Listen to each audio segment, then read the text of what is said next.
Hi guys, it's me, Miss Kay, and I've got another great chapel story for you today.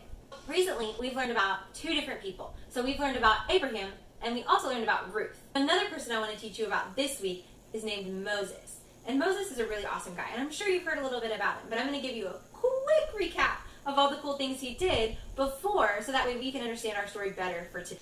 So, a quick recap on Moses. Now, Moses was born a baby, obviously. And whenever he was a baby, his mom was really afraid that Pharaoh was going to find him and take him away from her. So instead of letting that happen, she made sure that he was going to be safe. So she put him in a basket and sent him down a river. So he actually ended up at Pharaoh's house. Well, one of Pharaoh's princesses, one of his daughters, was able to find the basket and actually raise Moses as her own. As he got older, started to realize that Pharaoh was kind of a bad guy, that he really wasn't very nice, and that all these people were slaves and they were being treated so poorly.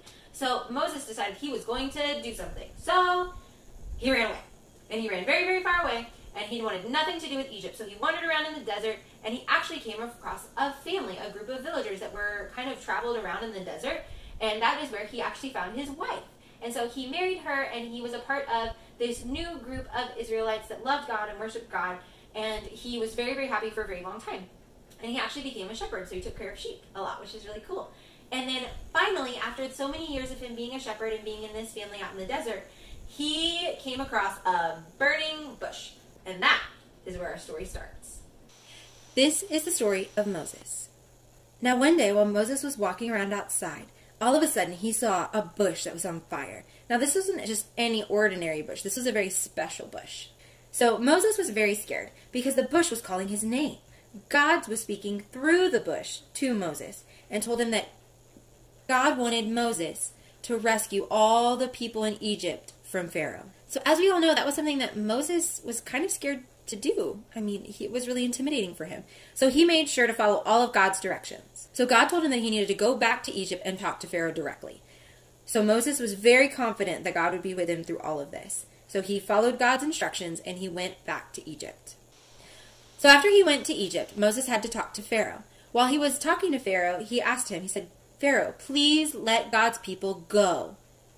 And Pharaoh, of course, looked at him like he was crazy and said, "No, I'm not going to let these people go. They work for free, and that's awesome. So nope, not going to happen."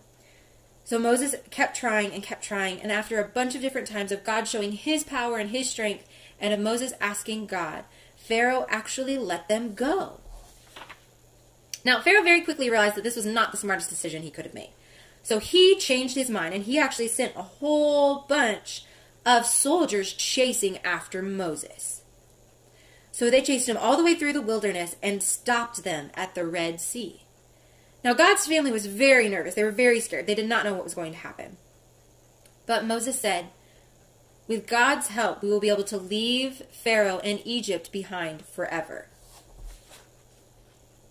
So even though God's people were very, very scared, Moses trusted God.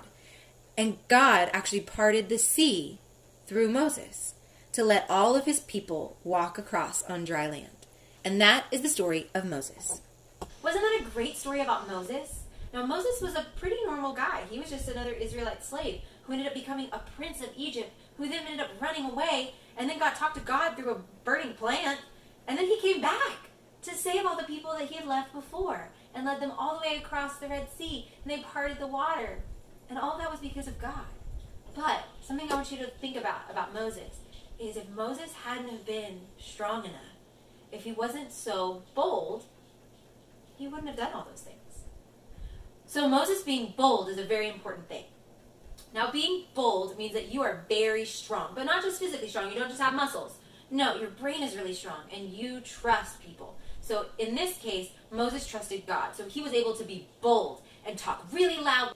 So he knew that in his heart and in his head that he was going to be able to do whatever God had planned for him, because God had already shown him all those things before in his life that he had led him through and kept him safe.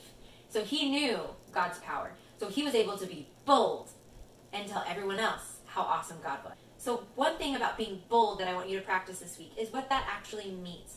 Does it mean that you stand in line quietly even though everybody else is talking?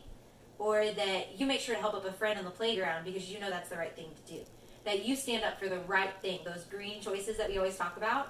Alright guys, that's all I have for today. Thanks so much for coming, and I will see you next time. Bye!